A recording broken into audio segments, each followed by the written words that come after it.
Good afternoon, everyone. Welcome to Cooking Up Science. We're really happy that you're here, and I'm Jane Dummer. I'm going to be the moderator for this session, and this is how the session will go. I'm going to introduce our chef, Mark Forgione, and then Chef is going to do some really creative popcorn shrimp, and then at the very end, we'll have 5 minutes for questions. So save your questions for the end. And again, really glad you're here. You're in for a real treat. I met Chef about a year ago in New Orleans at IFT, and I was treated to, again, a really great demonstration. Very creative, very talented. So I'm just going to give you a bit of background about Mark, and then I'll turn it over to him. So Chef Mark Forgione is a chef owner of restaurant Mark Forgione and American Cut, and is the co-owner and partner of Keogh. He is one of the Iron Chefs competing on the Food Network's Iron Chef America, following his win on season 3 of the next Iron Chef. Restaurant Mark Forgione was recognized with a glowing 2-star review in the New York Times and received a Michelin star consecutively 3 years in a row. American Cut pairs Mark Forgione's award-winning, modern, and signature take on fine dining with the comfort of the new American Steakhouse. I'm excited to try it when I get to New York.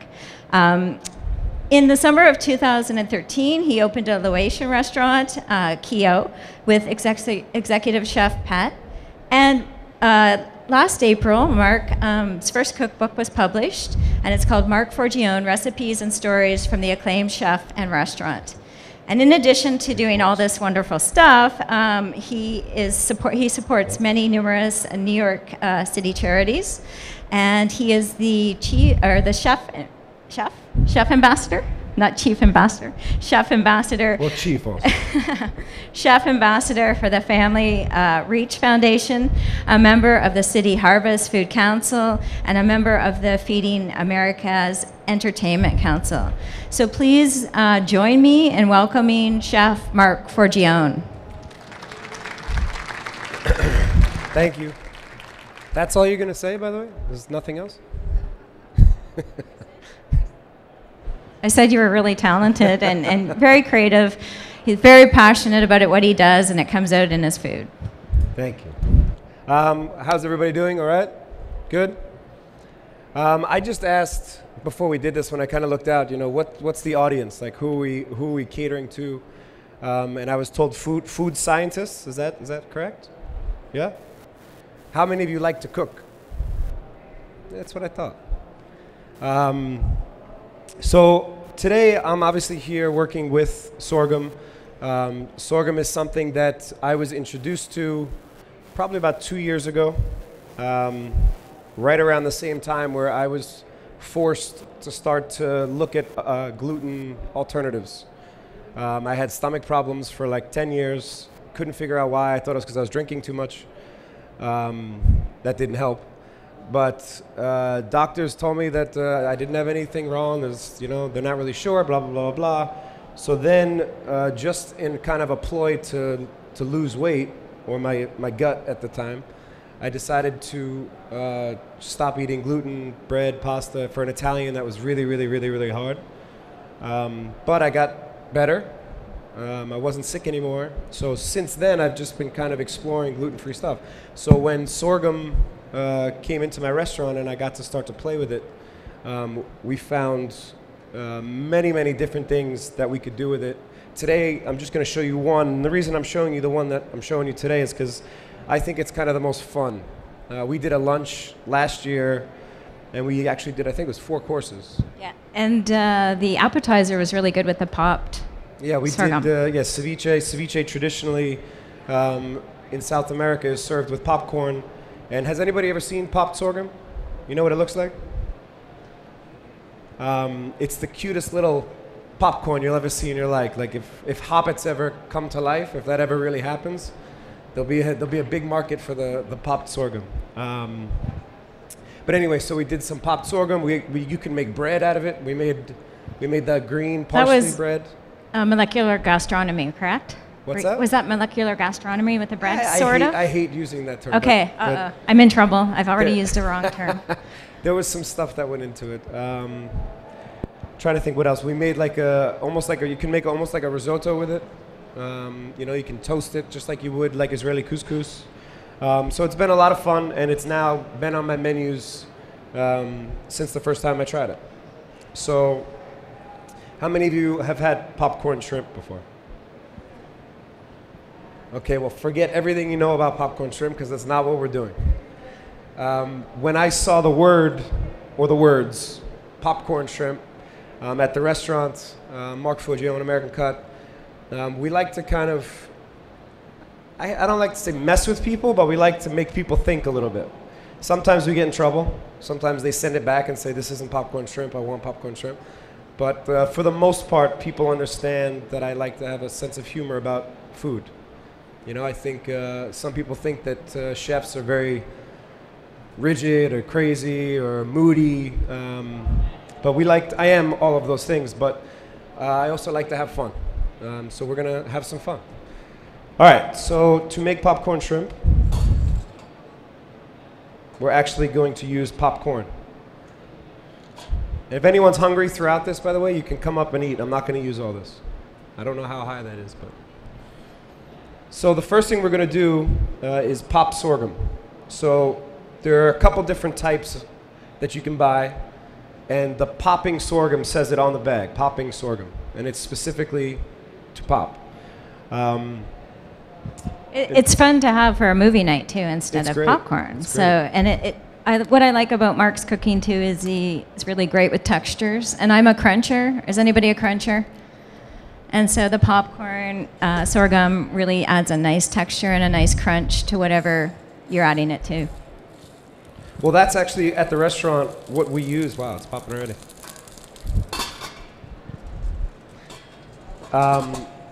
At the restaurant, we use the popped sorghum as garnishes on top of, can be anything from fish to duck to seafood.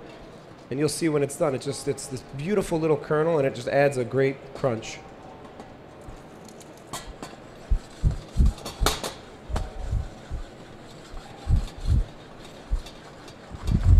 Mark, are you using any of the flours in the baking side? Yeah, we use, like I said, we've made bread, we've made pasta, we used risottos, I mean, all sorts of different stuff. It's really kind of opened my world to it, because again, as an Italian, I was depressed for a couple months that I couldn't take the bread and soup up the sauce and eat my pastas and all that kind of stuff, so it was a nice little find. And if you're ever doing this at home, maybe you guys should actually make one. It doesn't work in the popcorn popper because they're too small. So that's why you got to do it the old-fashioned way. And do you have a preference for oil, or is any vegetable oil okay? Well, today we're actually using the reinvention of soybean oil from the floor today. Anybody work with them? No? Okay. All right, and then just like anything, you just wait till you don't hear the popping anymore.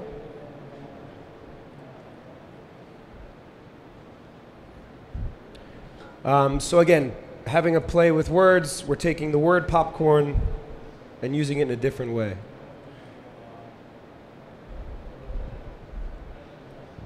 And the sorghum comes in the whole grain as well as pearled. And so with the pearled, it's kind of good for cold salads because it's not as, the husk is gone. So I like using it for cold salads, and then I like using the whole grain for hot salads, or hot sides, I mean.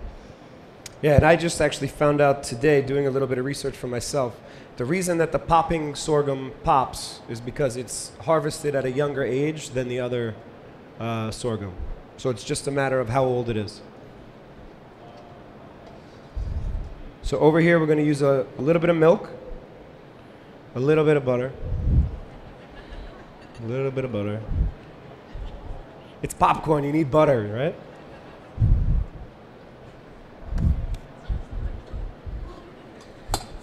And can you guys see that in there? So just so you can kind of get an idea in comparison. That's popcorn. And that's popped sorghum. See it? It's cool, right? So is everyone going to buy popping sorghum and have it for your next movie night? You can get it in a variety of places. What's the major retailer that is distributing it right now in the U.S.? Most retailers will have the whole grain and the popping. You know what I don't see? If you come by the booth, we have samples of it, and they'll be definitely, you can tell them your location, and they'll be able to give you exactly where you can buy it. And it's 3809. Yeah.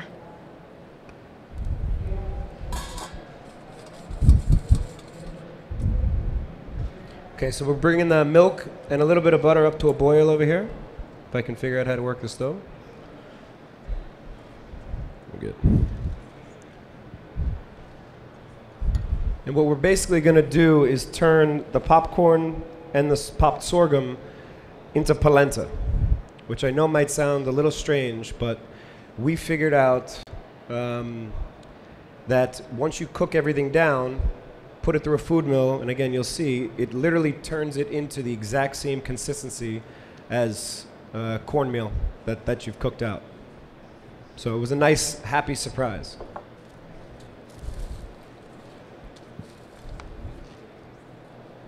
And as Mark mentioned, sorghum is gluten-free, and it's known as an ancient grain. So people around the world have been eating it. It's fairly new to both Americans and Canadians, but it's been consumed in many other countries for many years.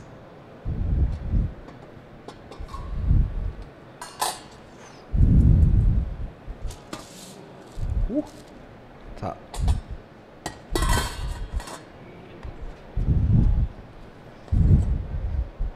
And with it being smaller, it performs a little bit like quinoa, but it doesn't have the fat that quinoa has. So you're missing that component, which is a good thing if you're worried about the rancidity or again how it performs, how it pops. So, but it's a little bit more like a seed than a grain because it is so tiny. Have you guys ever? Has anybody had dishes with sorghum? No, nobody. Really? Well, I brought a lot, so everybody should be able to get a little bit of a taste. And this is also a cool trick just at home. If you guys are eating popped sorghum, you're watching a movie. You know, some people just melt the butter and then pour it on top. If you actually heat up the butter and then put the popcorn into it, you can add any flavor to it. Sorry, popped sorghum. And that was just a little bit of butter. Well, now look at how much we're putting in, though. So you guys had your chance to come and eat it. Now I'm going to use it.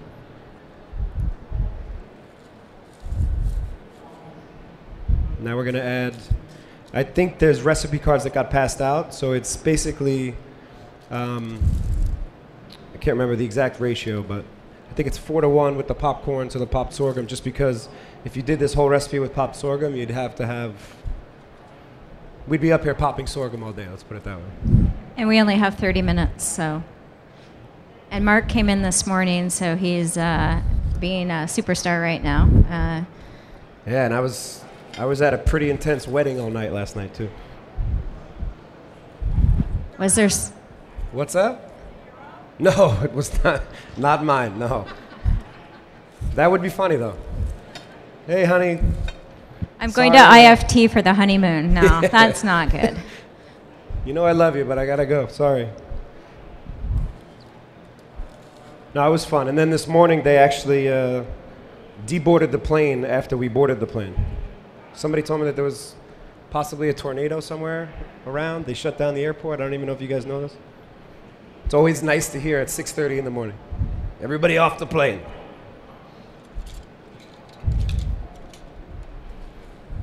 All right, so now this is the fun part. You see how much popcorn and popped sorghum we put in here, right? It's literally just going to cook into almost nothing, you'll see. So I originally got this idea. There's a chef in San Francisco. His name's Daniel Patterson. You guys ever hear of him? No? Yes? So he did it with just popcorn. Obviously, like I said, I've been working with Sorghum. We had to come up with a bar snack for American Cut, popcorn shrimp, and the whole thing just kind of evolved from there. But again, every once in a while, somebody does get mad and tell the bartender to tell the chef that he's stupid, that this isn't popcorn shrimp. There we go. So once this starts to boil, remember how much was in here before?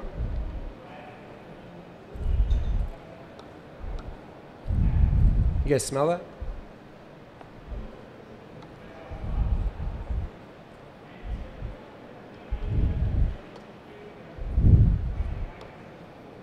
Now look at that. There's hardly anything in there now.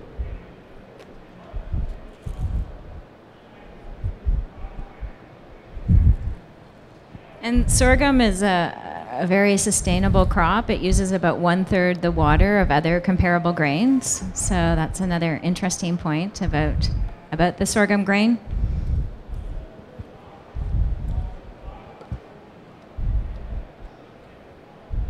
All right, now you've got something that basically looks like oatmeal.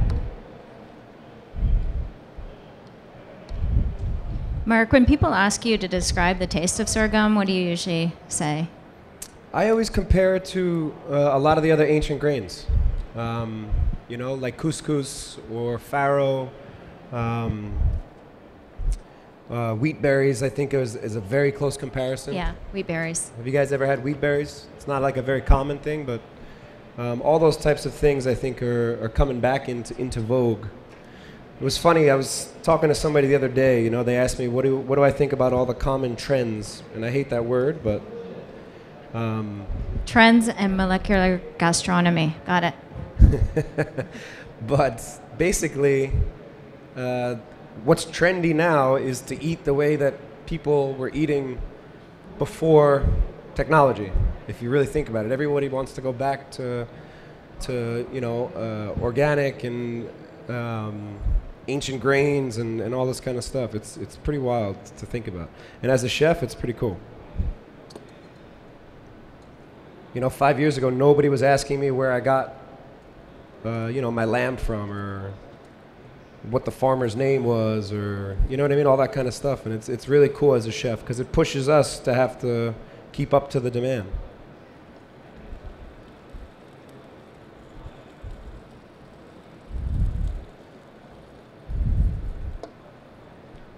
And this is one of my favorite tools. It's just a food mill. If you don't have one, you should get one. That does look fun. Can you just pick it up anywhere, like Walmart, or is it a specialty? This? Yeah. Oh, yeah. I mean, they sell all different shapes and sizes, and you know, the Italian ones, it's a little bigger. It's like this. If you don't, but for a home cook, this is all you really need. So basically, what we're doing is we're making a puree now. So has anyone pureed their popcorn? This is kind of fun.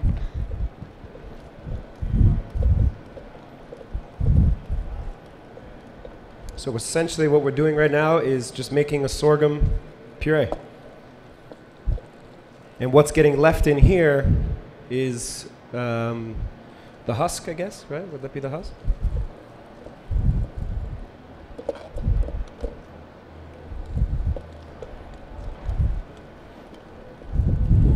And I don't know if you guys can see this yet. I'll show you in a second. The first time we did this, we could not believe how much it looked and felt like polenta. And sorghum is a rich source of antioxidants. They're doing research right now on it as building up the immune system and preventing colon cancer. And being an ancient grain and having the fiber, of course, it's great for digestive health.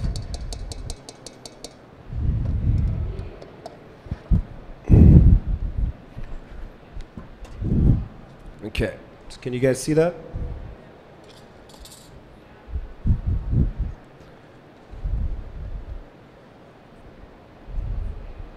So it's polenta. If everybody knows, everybody's familiar with polenta? I guess we should find out a cheeky word that uses sorghum and polenta. If anybody can think of anything, shout it out. Sorghum and polenta? What'd you say? Yeah, can anyone think of it? No? Solenta, maybe? All right, so now obviously if we're doing sorghum shrimp, you're gonna need the shrimp, right? So we have a nice marinade here. Again, going back to people kind of eating the way people used to eat. We have some beautiful wild fennel, a little bit of parsley, rosemary. And very simply, we're just gonna add a little char to that. Woo. So in this pot right here, we have a little bit of shrimp stock. And this is just to kind of bring everything together.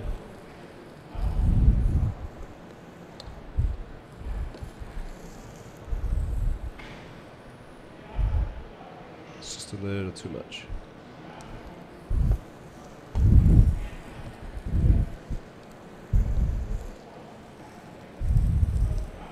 How many of you have made polenta before? Okay, so this is all looking kind of familiar at this point, right?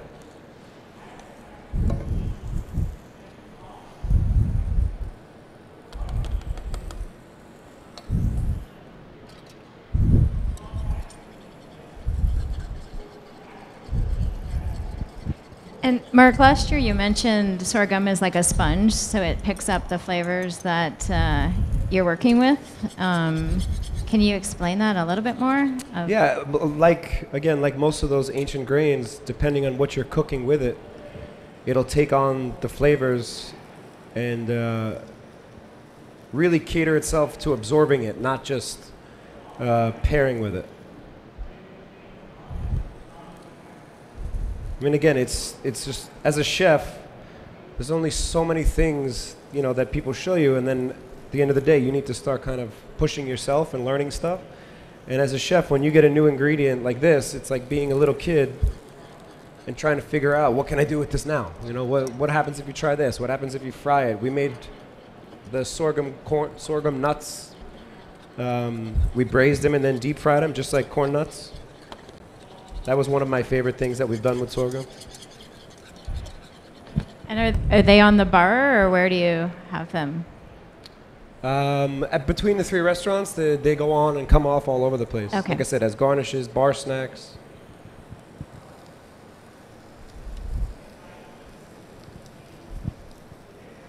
And sorghum is grown across the U.S., and it's all non-GMO.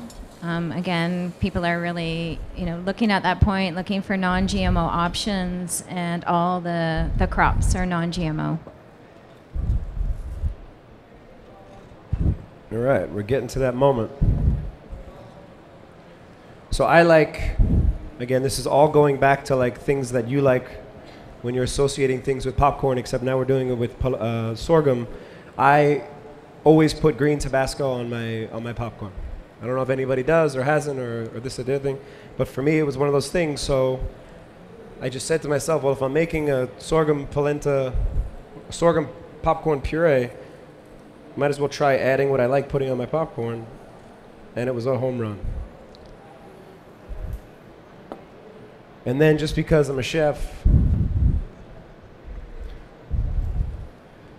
not a doctor, we add a little cheese. Again, when I make polenta, I always add a little Parmesan cheese or Asiago or something like that. So this is just to make it a little decadent. Now you guys see that, how creamy that looks?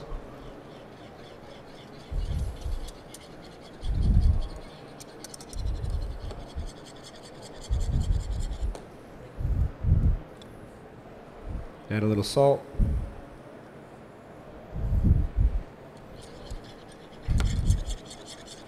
And if you notice too, I try to tell this when I do demonstrations, I put the shrimp on, and then while the shrimp was cooking, I finished the polenta, and now at the exact same time, the polenta's done and the shrimp's ready to come off. So there's no, I call it dead time.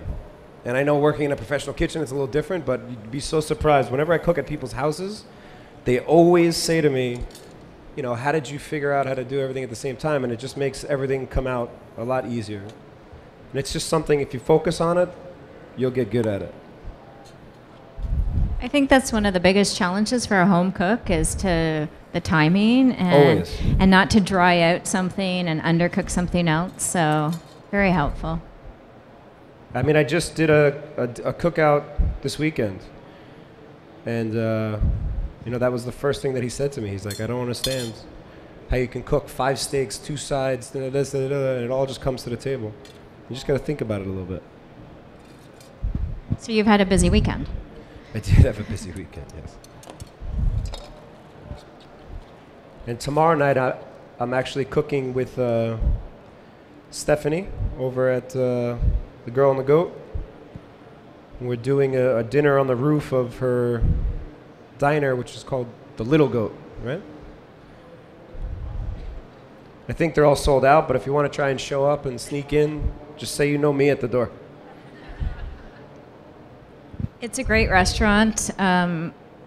The Girl and the Goat. I went there 2 years ago when IFT was here, and a really great experience. Her technique is very similar to Mark. She's very creative, very experimental, and very passionate about what she does, similar to Mark. And so it really comes out in the different dishes and the different foods. So. And when we were talking about Stephanie, I said, I can always tell if somebody in that kitchen loves what they do by the first bite of food whenever I eat somewhere. And Stephanie was one of those people where you can tell she really, really loves what she does. I mean, we pulled up today in the airport.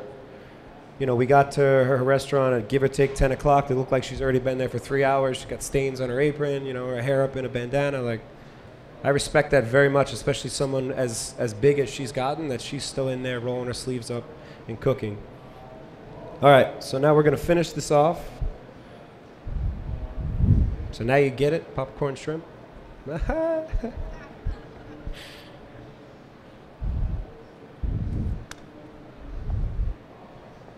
We add a little lime on the side.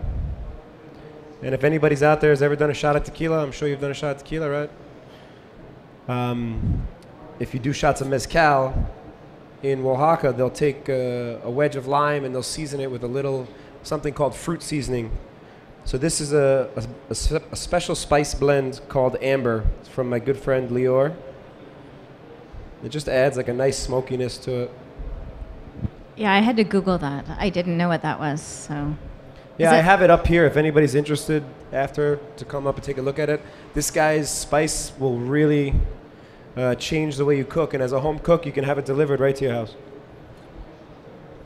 And then this is just a little bit of micro parsley,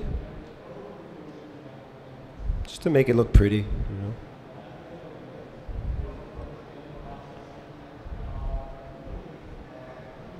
And then last, but obviously not least, we'll take a little more of our popped sorghum.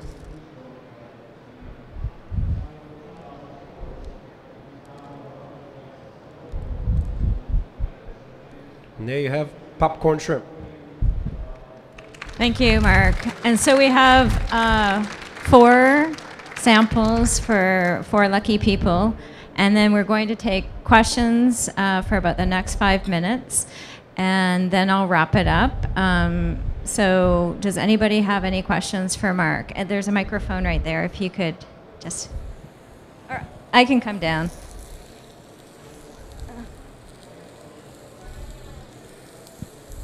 Just curious what the advantage of using the popcorn and the sorghum over cornmeal is. The flavor. It looks just like polenta, don't get me wrong, but it tastes like the movie theater. That was pretty good, Any actually. more I just questions? came up with that. That was nice.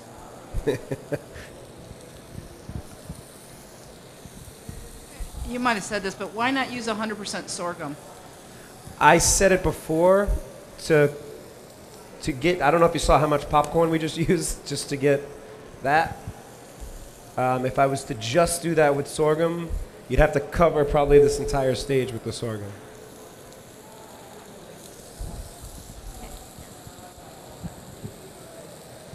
Yeah, they're ready. With this polenta, will it chill and set so you can cut the next day?